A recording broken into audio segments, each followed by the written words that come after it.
Where the heck is this camera going? All right, there we go. Hi, YouTube.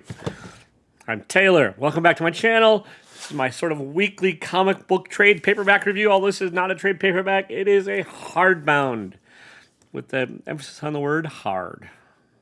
Okay, anyways, yeah, enough of that shenanigans and me smacking the mic with the book. Grass Kings, Volume 1 by Matt Kindt with art by Tyler Jenkins and lettering by Jim Campbell. It is not the new A&E documentary about, these people that got rich off of growing weed, weirdly enough.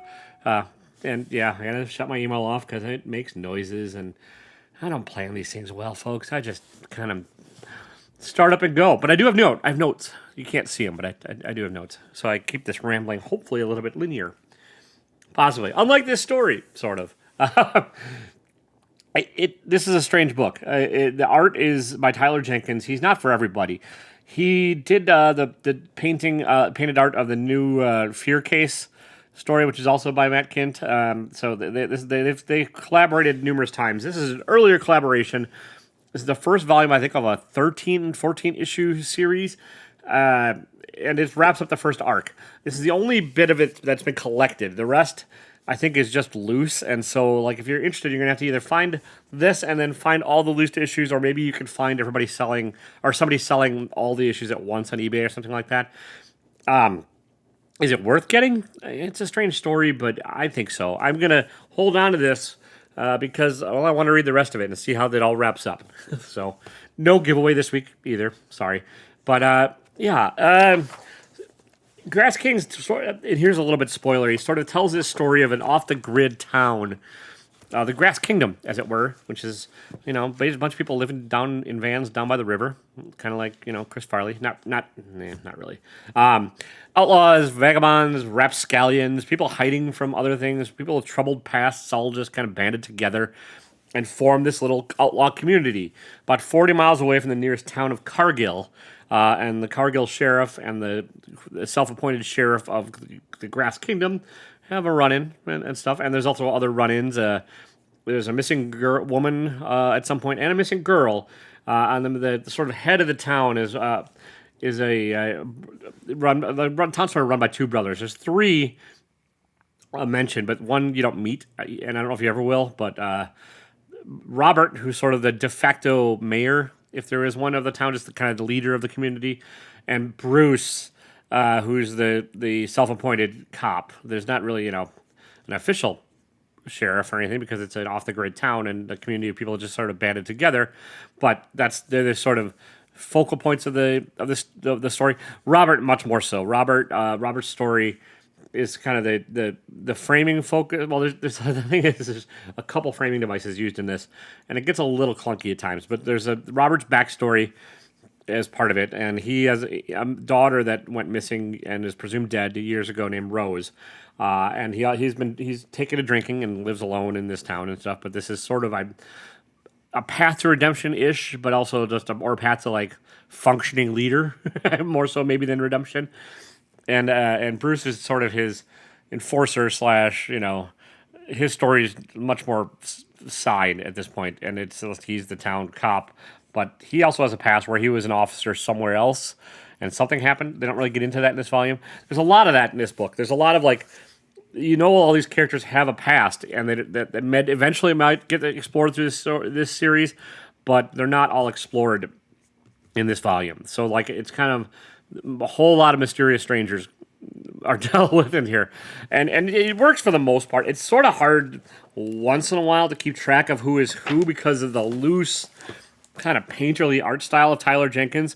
And when I say he's not for everybody, his storytelling is usually pretty close, pretty clear, and his art is, for the most part, he tells a decent story, and his transitions are usually decent as far as that goes. But once in a while, you're just kind of like, what is going on? And some of that has to do, I think, with the writing as well. There's some jarring, time transitions and stuff that are dealt with via mostly the page flip, which is a good way to do it in comics. You can use the page turn to delineate time and the passage of it, and or going backwards in time. But the palette shifts a little bit to also help with that. But at some point you could use a little more facial expression detail to tell who is who in some of these cases and like what exactly is going on. There's a little bit, some of it's just a little bit too loose and sketchy. He's tighter in this than he is in the Fear Case. Fear Case, there's a couple panels where you're like, I really don't know which character this is. And for the most part, he avoids that in this one. And Matt's writing is pretty solid throughout this. Like, it's an interesting story. It's outsiders on their own versus the main world, and like there's trying to figure out the reasons why they're banding together and why folks are coming to this town and why outsiders want to get in. It's just, it could use probably another run through by an editor. It seems like a little bit like loose, and like the when I said there's several framing devices, there's the framing device of the Roberts character's past, but then there's also an overarching, like every issue sort of starts with like the hard scrabble nature of like this land and what has happened before it, like murder and fighting and conflict and conquest, and so like that. It gets that part feels a little clunky and unnecessary. Like, I don't think you needed that framing device to really drive home what could be a smaller, a little more tightly knit story.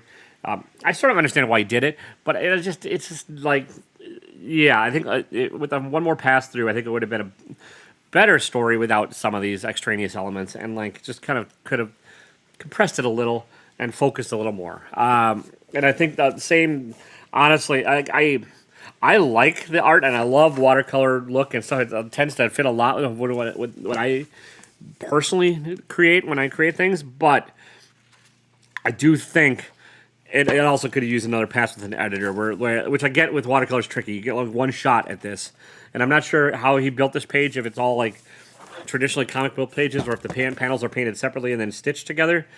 But like some of these pages could have done a rework and stuff, like just to kind of like explore different choices as far as how the characters are presented, and the character designs maybe could use a little bit of a once over again to like help delineate things, especially given the loose style of Tyler's art. So it sounds like I'm maybe being overly critical of this.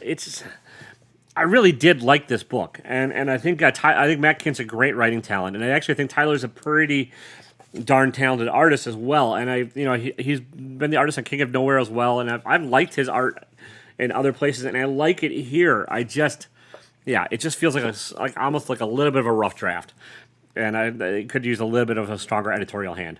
So, on the whole, like if you want something that's not post-apocalyptic, that's not zombies, it's not any of the other common like tropey type stories that have been going on lately, hunt down Grass Kings. I think you might like it. It's told, I think, in present day. They don't really get into the time frame of it too much. I mean, there's historical dates, but they don't really say when now is. I've got a feeling maybe a little like taking place in the 70s or 80s because they don't really mention the internet or anything. But it's also not necessary to the story. So again, that's a good thing. And there's some like a little bit of mythical, legendary images that are tossed in here as well. I don't know if that's needed either. I think like telling the story in a straightforward, more simple manner would have been more effective. I know I just kind of backtracked and stuff because I was like wrapping it up, and then I'm like, oh wait, I wanted to talk about this. Even with my notes, I ramble, much like this story kind of rambles a bit. See what I did there? Now I made it make sense. Yeah, I don't. It's a tough one for me. I'm gonna see where it goes. If you like any of what I said, I'd recommend picking it up and see what you think if you can find it. If you're not, and I found this book used at a half price books. So if you have access to one of those, it might be a good place to start. Otherwise, there's the evil that is eBay, and because I don't think any of it's in print anymore. You can probably find the first trade on Amazon. Amazon has all that crap. So support the Jeff Bezos devil, and yeah, all that. Yeah, anyways, enough of that. To summarize succinctly, Grass Kings, not about weed,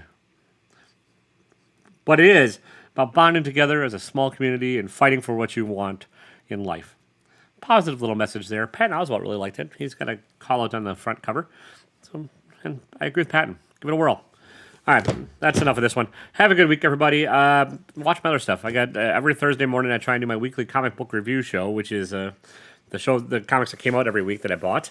And Mondays I've been dropping my mystery box unboxings. Those are the most popular because folks like to see what I get in there. They're also the most boring for me. So I feel like I'm a PBS reviewer that nobody listens to, or like the AM radio drive of even worse, the Wisconsin Public Radio, where I'm like, and this week we're asking you to donate to our cause so we can stay on the air. It's not really the case. I'm not asking, but if you want to help support, I do have T-shirts for sale.